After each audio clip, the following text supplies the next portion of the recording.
ഇതെന്നാടി 5 രൂപയ്ക്ക് 5 മീനോ?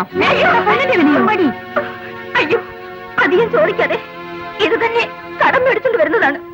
ഇത് വിറ്റെന്തെങ്കിലും കിട്ടിയാലേ കുടുംബം നോക്കാൻ പറ്റൂ. നിന്റെ ഭർത്താവിന് ജോലിയില്ലേ? ഭർത്താവ് പേരിന് അങ്ങനെ ഒരാൾ വേണമല്ലോ. നീ എന്തായി പറയുന്നത്? അതെ, എന്റെ കെട്ടിയൊരു കള്ളുകുടിയനാണ് ചേച്ചി. ഒരു വേദിക്കും പോവില്ല. എനിക്കൊരു ആൺതുണ വേണമല്ലോ. ഞാനീ കൊട്ട ചുമന്നു ജീവിക്കുന്നു.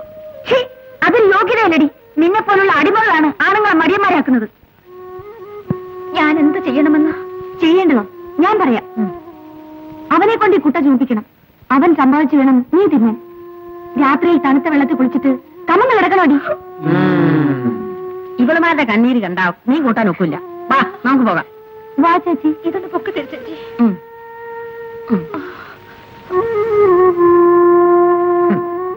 കൊള്ളാം കേട്ടോ പരിചയം. മീൻ കഴിക്കാൻ കാശുണ്ട്, ഇറച്ചി കഴിക്കാൻ കാശുണ്ട്, പുതിയ പുതിയ സാരികൾ വാങ്ങാൻ കാശുണ്ട്. വാടക തരാൻ മാത്രം കാശില്ല. ഇന്ന് 11 ഒരു ദിവസമല്ലേ അധികമായുള്ളൂ. ഒന്നെങ്കിൽ ഒന്ന്. അതെന്തുകൊണ്ട് കൂടിയെന്നാ ഞാൻ ചോദിക്കുന്നത്. ഞാനീ 4 കെട്ടും കെട്ടി കാത്തിരിക്കുന്നതേ വാടക വാങ്ങിച്ച് തിന്നാനാ. ദേവി, നിങ്ങൾ മാത്രമേ എന്റെ ഇന്ന് പലിശയ്ക്ക് മേടിക്കാതിരുന്നിട്ടുള്ളൂ. എത്ര വേണമെന്ന് ചോദിച്ചാട്ടെ.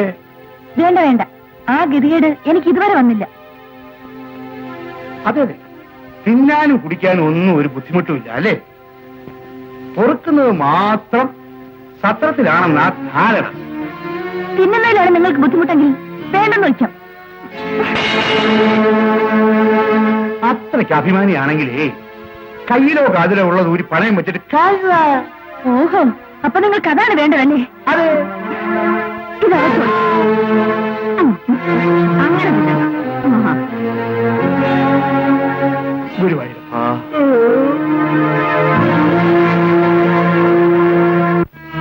എന്ത് വാടക ഒരു ദിവസം താമസിച്ചാൽ വളയൂരി വാങ്ങുമെന്നു, അല്ലെങ്കിൽ തെറി പറയുമെന്നു ജയദേവി ആരാണെന്ന് കരുതി? ഒരു കൊട്ടാരം കെട്ടി വെച്ചിരിക്കുന്നു വാടക പിരിക്കാൻ. അവരുടെ പട്ടിക്കൂടും മാറ്റത്തൊഴുത്തും ഇതിനേക്കാൾ വലുതാണെന്ന് നിനക്കറിയോ? വരവിന് വേറെ മാർഗമില്ലാഞ്ഞിട്ടാണ് വാടകയെ ശരണമെന്ന് പറഞ്ഞ് ഞാൻ കഴിയുന്നു. അതുകൊണ്ട് എന്ത് വായിക്കളയാവണം? എന്റെ പെങ്ങൾ ഇവിടെ അനുഭവിക്കുന്ന ദുരിതം എനിക്കറിയാം. മണ്ണെണ്ണയ്ക്ക് വരിക്കും വേണ്ടി കൈനീട്ടി അലയുന്നവളല്ല അവൾ. കേറിക്കിടക്കാൻ ഇടവില്ലാഞ്ഞിട്ടാണ് അവൾ നിന്റെ വടക്ക് വശത്ത് കൂടിയെന്ന് നീ ധരിക്കരുത്. അയ്യോ, ഞാൻ വാടക മാത്രമേ ചോദിച്ചുള്ളൂ. ശബ്ദിച്ചു പോകരുത്. എടോ, മൊത്തം ഈ വീടിന് എന്ത് വില വരും? ഇതുപോലെ 100 ഞാൻ വാങ്ങും. ഇതാണ് എന്റെ വാടക. ചേട്ടാ, ഓ, നിന്റെ ആത്മാഭിമാനമായിരിക്കും. നീ എന്തിനു വീട് വിട്ടിറങ്ങി? ഒരു ലക്ഷ്യം നിറവേറ്റാൻ വേണ്ടി. അത് നേടുന്നത് വരെ എന്തും സഹിക്കാനുള്ള മനക്കരുത്ത് നിനക്കില്ലാതെ പോയാൽ നീ കരയുന്നു. ഒരിക്കലും നിന്റെ പ്രശ്നത്തിന് കണ്ണുനീർ ഒരു പരിഹാരമാവില്ല. പ്രസംഗിച്ചു നടന്ന ഭർത്താവിനെ കൊണ്ട് പ്രവർത്തിയെടുപ്പിക്കാൻ ഇറങ്ങിത്തിരിച്ചവളാണ് നീ. അംബാസഡർ ജനാർദ്ദന്റെ മകൾ, കൃഷ്ണകുമാരന്റെ പെങ്ങൾ. നീ കരയരുത്. പ്രതിബന്ധങ്ങളുടെ മുമ്പിൽ ഒരിക്കലും നീ തളരരുത്. നിന്റെ പോരാട്ടം ആരംഭിച്ചിട്ടേ ഉള്ളൂ. നീ വലിച്ചെറിഞ്ഞ സുഖസൗകര്യങ്ങൾക്കും തിരഞ്ഞെടുത്ത ഈ കഷ്ടപ്പാടുകൾക്കുമിടയിൽ എല്ലാം അറിയുന്ന നിന്റെ ചേട്ടനുണ്ട് മോളെ. നീ ജയിക്കുന്നത് കാണാൻ, നിന്റെ ലക്ഷ്യം നിറവേറുന്നത് കാണാൻ. കരയരുത് ഇനി ഒരിക്കൽ. ഞാനെന്തിനു കരയണം? ഞാൻ കരയില്ല. എന്റെ ഭർത്താവിനെ തിരുത്തണം. എല്ലാരെയും പോലല്ല ഞാൻ.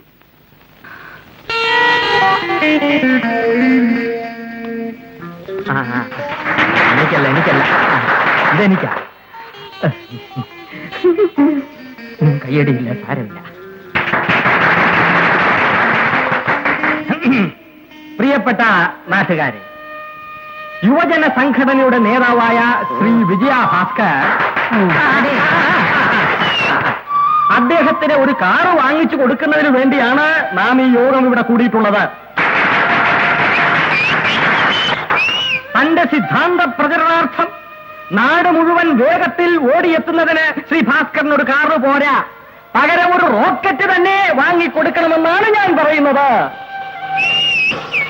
മാർക്കറ്റിൽ റോക്കറ്റുകൾ ഇല്ലാത്തത് കൊണ്ടും അത് വാങ്ങുവാനുള്ള പണം പിരിഞ്ഞു കിട്ടാത്തത് കൊണ്ടും തൽക്കാലം ഈ അംബാസഡർ കാറ് കൊണ്ട് ശ്രീ വിജയ ഭാസ്കർ തൃപ്തിപ്പെടുമെന്ന് ഞാൻ വിശ്വസിക്കുകയാണ്.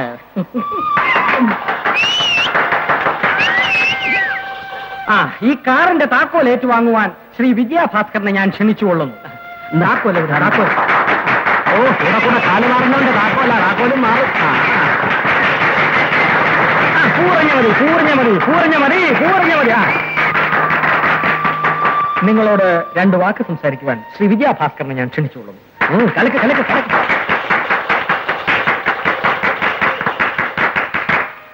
എന്റെ ജീവന്റെ ജീവനായ നാട്ടുകാരെ, എനിക്ക് നിങ്ങൾ സമ്മാനിച്ച ഈ കാർ ഒരു പുഷ്പവിമാനത്തിന് തുല്യമാണ്.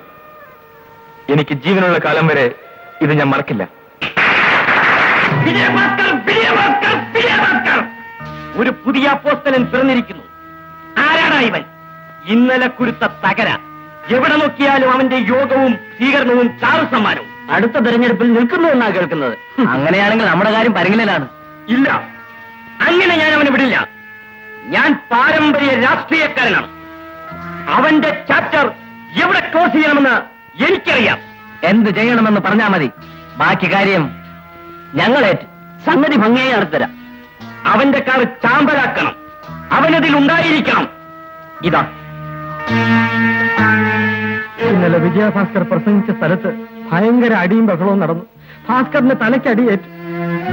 ഞങ്ങൾ ആശുപത്രിയിൽ കൊണ്ടുപോയി രക്തം കൊടുത്തു. ഒരുവിധ സുഖമായപ്പോ പോലീസ് അവനെ അറസ്റ്റ് ചെയ്തുകൊണ്ട് പോയി. ഇപ്പൊ പോലീസ് കസ്റ്റഡിയില്ല.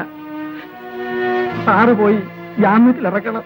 അവന്റെ പേരും പറഞ്ഞ് ഇങ്ങോട്ട് വന്നാൽ നിന്നെ അവർ പിടിച്ചാകത്താൻ. ഏത് പോലീസ് സ്റ്റേഷനിൽ? ഊളമ്പാറ പോലീസ് സ്റ്റേഷനില്ല. ജയദേവി അവരീ കാര്യം അറിഞ്ഞിട്ടില്ല.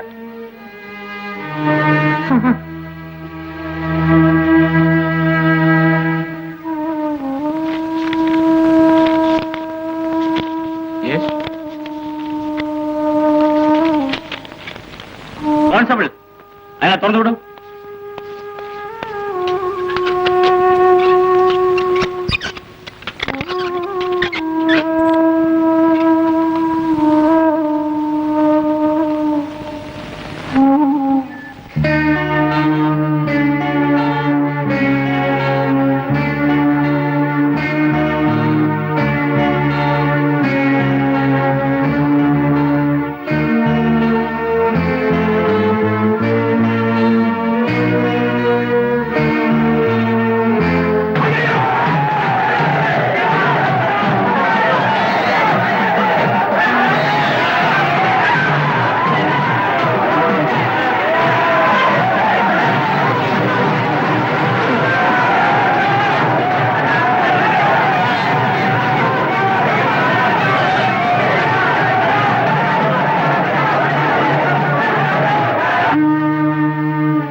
നേതാവ് ഒന്നുകൊണ്ട് ദുഃഖിക്കണ്ട. എല്ലാറ്റിനും ഈ ഞങ്ങളുണ്ട്. നേതാവ് വിജയഭാസ്കർ.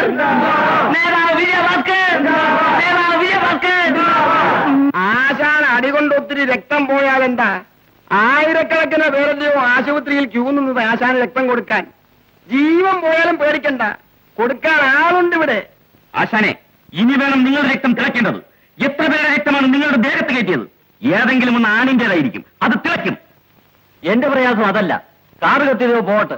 10,000 രൂപ കളക്ഷൻ ഉണ്ടായിരുന്നു, അതും പോയി. 10-15 ദിവസം പട്ടിണിയില്ലാതെ കഴിയാമായിരുന്നു. അടി കൊണ്ടാരണ്ട, ചത്താരണ്ട. കാശ് പോയതല്ല യവന്മാരുടെ ഒക്കെ ദുഃഖം. സ്വാമിക്ക് അങ്ങനെ പറയാം. കണ്ട പരനാറുകളുടെ കാല് പിടിച്ച് കഷ്ടപ്പെട്ടുണ്ടാക്കിയതാ. ഞങ്ങൾ ഭരണകക്ഷിയൊന്നല്ല മാരിക്കോരി തരാൻ. കാറ് കത്തിച്ചു, 3000 രൂപ കളക്ഷൻ പോയി. അടി കൊണ്ടുപോയി എന്നെ ബാക്കി.